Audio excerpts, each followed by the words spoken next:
My name is Ara Keshishian, and we're going to review dental issues after weight loss surgery. There are a number of factors that may affect dental health. Osteoporosis in general affects alveolar bone as it does with the rest of the bony structures. Xerostomia, which is dry mouth, dental caries, dental wear and tear. And it's important to note that most of these issues may affect dental health in all individuals, and in some cases, they may be more pronounced in weight loss surgical patients. Osteoporosis in alveolar bone is related to a deficiency of calcium and vitamin D, either as an absolute number or in relation to the overall mechanism by which the absorption takes place. And we'll talk about this a little later. Osteoporosis can lead to alveolar bone loss, and alveolar bone loss is essentially the underlying foundational structure where the roots of the teeth are embedded. Treatment of osteoporosis. It is important that osteoporosis is prevented. What we know now is as we age, and more commonly female than male patients, osteoporosis becomes an issue. Endocrinologists or rheumatologists and providers who are aware of weight loss surgical procedures and know the implications of the weight loss surgeries with regards to the absorption of the vitamins and minerals should be consulted early. Supplements that need to be taken, and if we're talking about the duodenal sewage operation, they would include calcium citrate, vitamin D in a form of a dry formula, vitamin K2, magnesium, and in specific cases, some medications or other supplements may be required. Laboratory studies that we follow to evaluate for osteoporosis: parathyroid hormone, calcitonin, vitamin D25 hydroxy level, and bone scan. Osteoporotic conditions affect dental health. As we described and talked about it earlier, women are affected more often than men. The underlying osteoporosis as a disease process can affect the alveolar jawbone. This can also result in periodontal disease, essentially gum disease that can expose the root of the teeth that progresses to loss of the teeth. And if the condition overall is untreated and diagnosis is delayed, then potentially this can result in irreversible damage to the jawbone and makes the placement of dentures even more so difficult. The key would be to try to avoid getting to a point where there's irreversible damage and or teeth loss has occurred already. Xerostomia, dry mouth. This can be caused by medications or medical conditions. Medications that have been implicated in causing dry mouth are the antidepressant, anti-anxiety medications, antihistamines such as Benadryl, and bronchodilators for patients that have asthma, as well as diuretics with patients that have swelling of the lower extremities or congestive heart failure. It can cause xerostomia. There are also medical conditions that may, by themselves, independent of the medications used, cause this condition. Sleep apnea and CPAP, as it pushes air in and out of the mouth or the nose. Diabetes, obesity, epilepsy, rheumatoid arthritis, Parkinsonism, and dehydration can all contribute to this. Xerostomia, when we talk a little about details of this, is in general it's decrease in saliva production, which results in increase in exposure of the teeth to the acid and the bacteria and the food that's left on the teeth. The result is dental erosion, dental caries, and gingivitis, gum disease.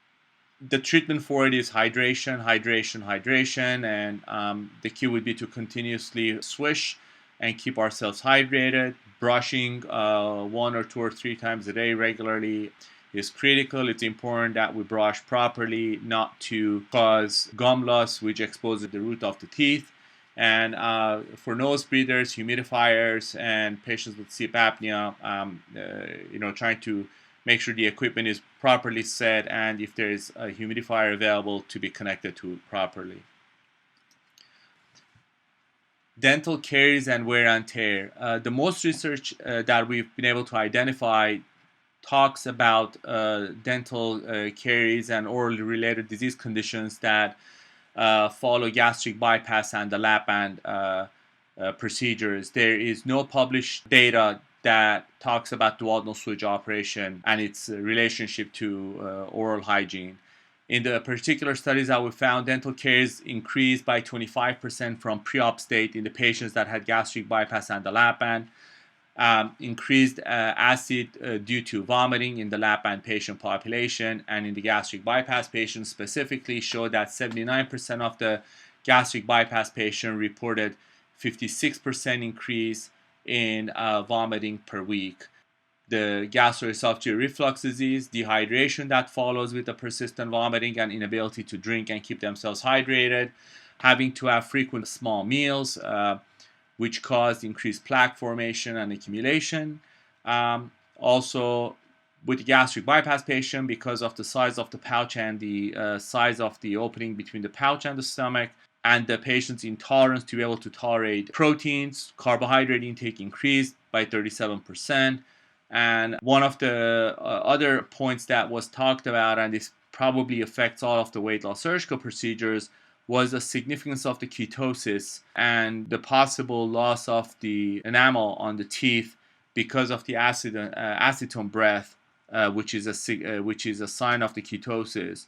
And when a body is subjected to caloric restriction, which results in the weight loss as one of the mechanisms, the body will end up eventually into a ketoacidotic state. There are 3 forms of keto acids, and 2 of them are soluble and dissolved, and 1 of them isn't. The acetone that's not has to be exhaled primarily, and the vapors is what may contribute to halitosis, and that results in acetone exposing to the teeth and the resultant problems that develops.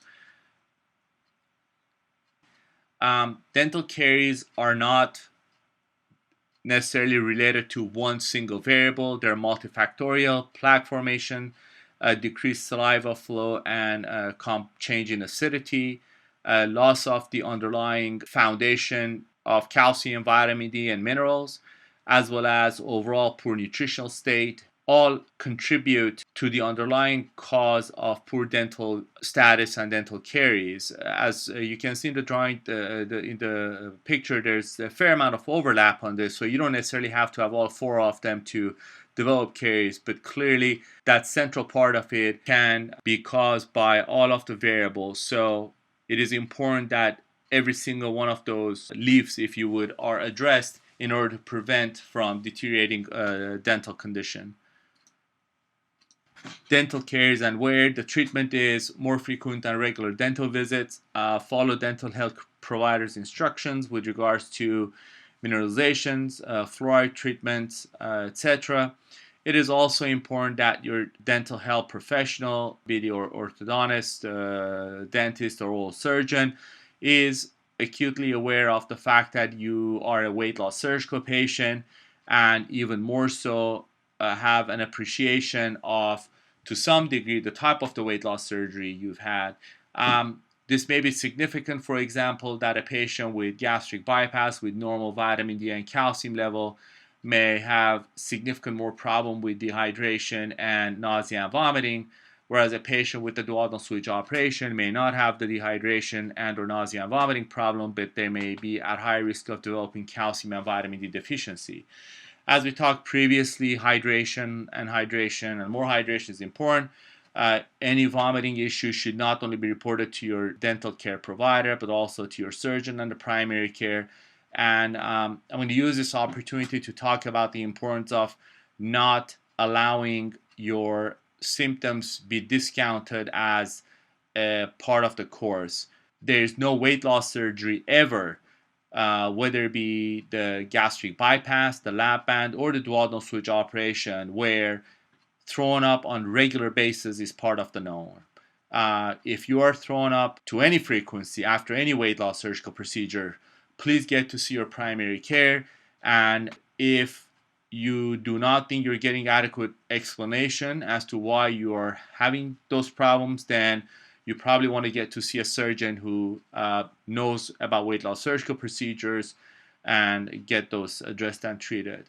Going back to what the treatment options are available that we need to look for would be make sure the gastroesophageal reflux disease is treated, frequent swishing and brushing, and chewing xylitol, sugar-free gum. If you can swish and swallow, it's been shown to change the flora and the bacterial environment, which protects against caries. Also, mineral supplementation. In summary, you should take the minerals and vitamin supplements, vitamin D and calcium as prescribed.